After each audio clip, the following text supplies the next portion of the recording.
Hey guys, Dylan here with another lab solution video, and today we have some more functions, some more vectors, more array-based stuff. So we are working on activity 6.22. We have this activity where we are supposed to output values below a certain threshold. So this is very similar to the other exercise in lab 5, where we just have a different goal here, and we are further modulating our code so that the way we are going to read in our data is also going to be decomposed into a function. So let's get into our prompt analysis. We want to write a program that first gets a list of integers from input, just like the other part of lab 5, and then the input will begin with an integer indicating the number of integers that follow, just like the other part of lab 5.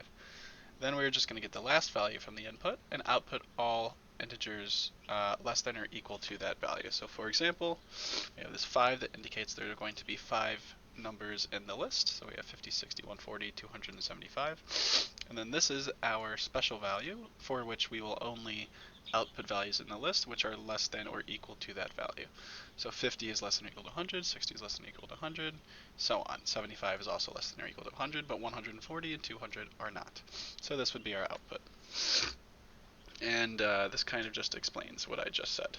So yeah, and this is actually important here. So if you ever sit here wondering like, why am I programming this stuff? Like, this can't possibly, help me in the industry. And this is, the bread and butter for really complex functionality that are used in all over the web in sites like Amazon. So if the user wants a product, below a certain price, then they could use something like this. So we want to define two functions for this lab activity. We want to define a function getUserValue. So this is just going to read our input. It's going to take as parameter a reference parameter. So this is important. We'll talk about reference parameters for a vector, an empty vector, or just some vector we want to update with the user values.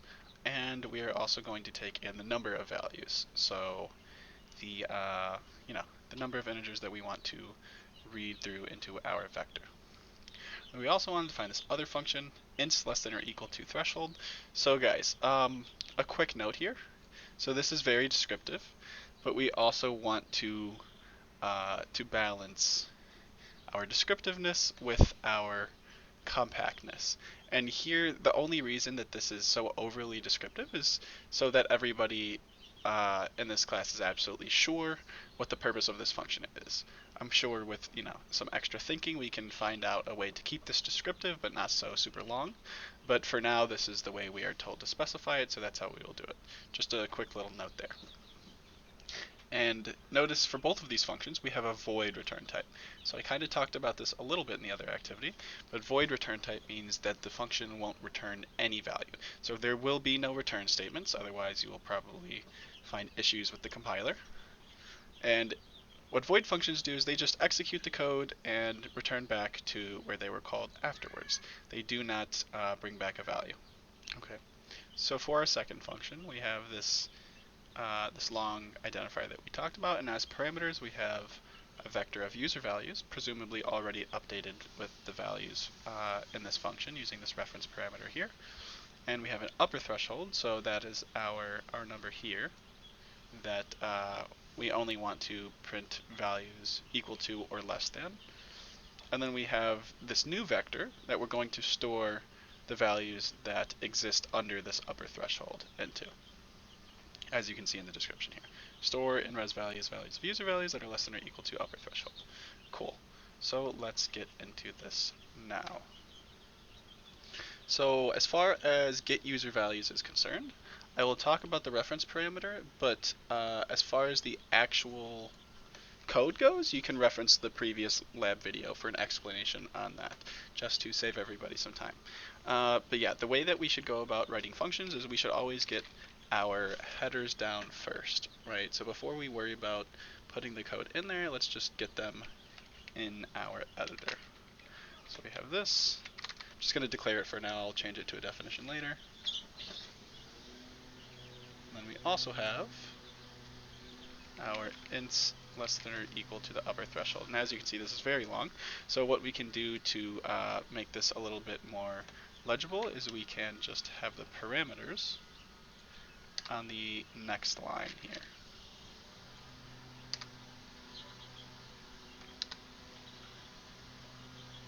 And let's do it like this.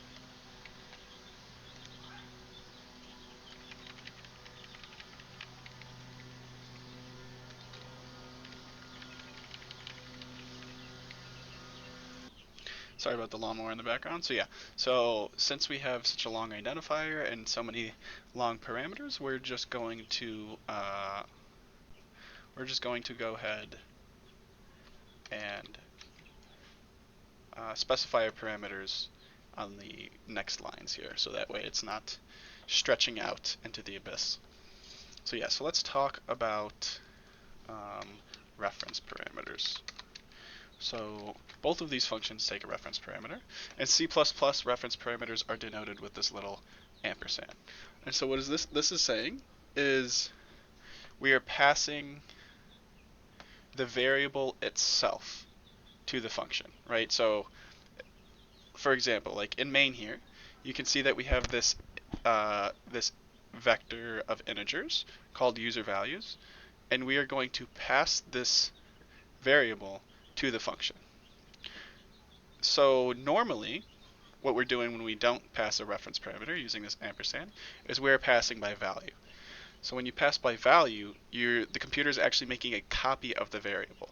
So the variable from the calling function is actually never being changed. The all that's being changed is the copy of the variable that's made when you're passing by value, as seen here. When you pass by reference, anything you do to this reference parameter is going to change the variable from the calling function.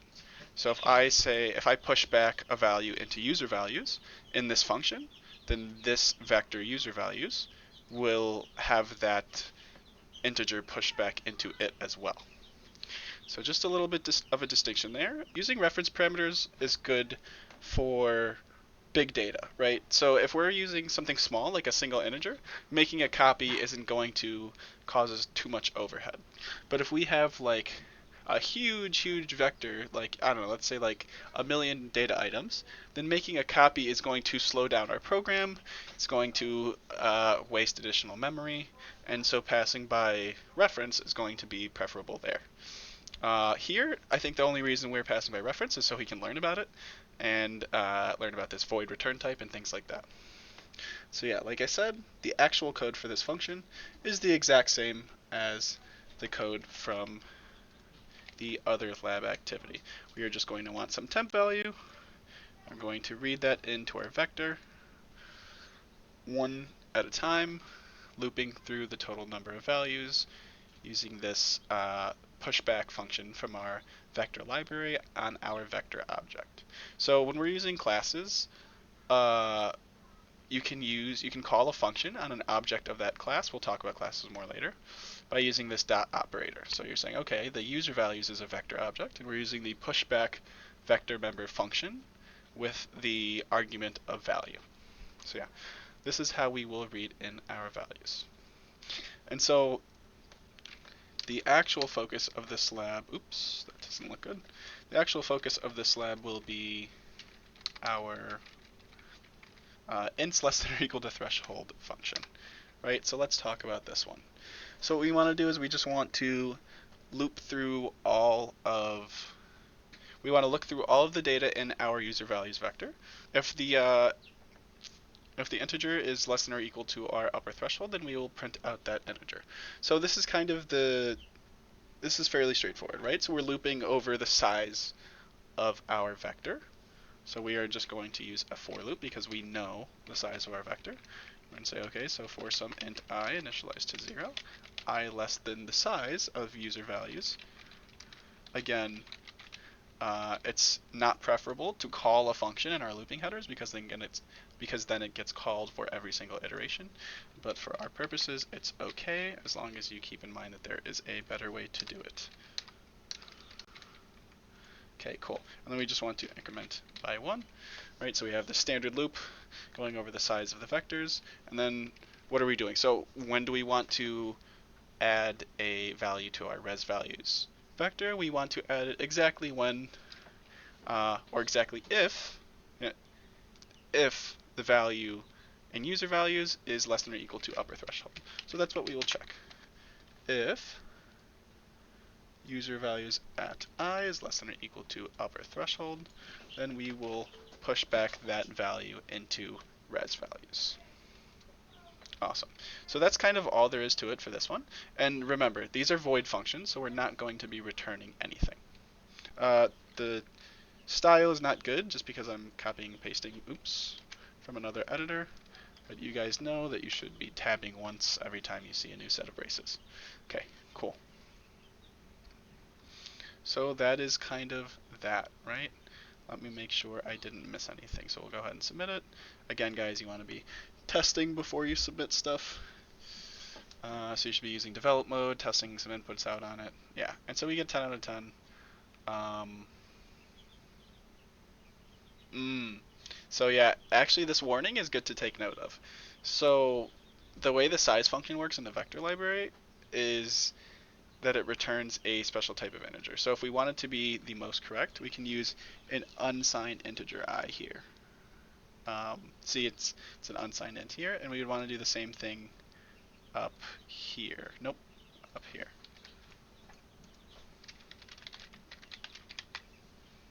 And then that would get rid of our little warning here.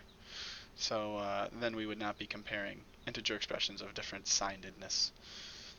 Nice, so we pass all of our cases, we've talked about reference parameters, we've talked about void return types, and then now what we'll do is we'll analyze the main function. There's not a whole lot to it, but if you were just here to see how the functions get implemented, then you are free to go. Yeah, so we have these vectors that we're declaring of user values and res values. So these are the ones that we're printing out, and these are just all of the values that were given. And then we have this upper threshold for the last number that we get to determine values that we should print less than or equal to that number, and then the number of values, and then we're also going to want this looping variable, this counter, I, right? And it's unsigned because we're comparing it with size. So first we're going to read in our number of values because that's the first number that we're expecting. Then we're going to call our function, which is going to read in our values for us. It's a void function, so it does everything we want and it doesn't return anything, so we can just call it like this without assigning it to anything or anything like that. And then after we're done reading our user values, we still have the upper threshold waiting in the input buffer, so then we're just going to go ahead and read that in right here. And then we call our int less than or equal to threshold function, which is going to just populate res values with the proper values that we want to print out. And then this loop here just takes care of printing out those values. So that's it, guys. I hope this was helpful. Hope you guys are feeling comfortable with vectors and arrays and such. And yeah, see you next time. So another note here, another quick afterthought. So yeah, I didn't actually talk about this const keyword that you may have been wondering about in this int less than or equal to threshold function. So what this means is it's saying this parameter cannot be changed by the function. Do not attempt to change it. So it's a reference parameter and it's const. So if you try to update user values from this function, then you will get a compiler error. It won't let you compile the code if it attempts to change user values, right? So it is constant. And then another thing I wanted to say is when you are passing parameters by reference, or when you are defining functions with reference parameters, rather, you will want this ampersand right after the data type. So if I want to make num values a reference parameter, then I would do this. Personally, I like to do it like this.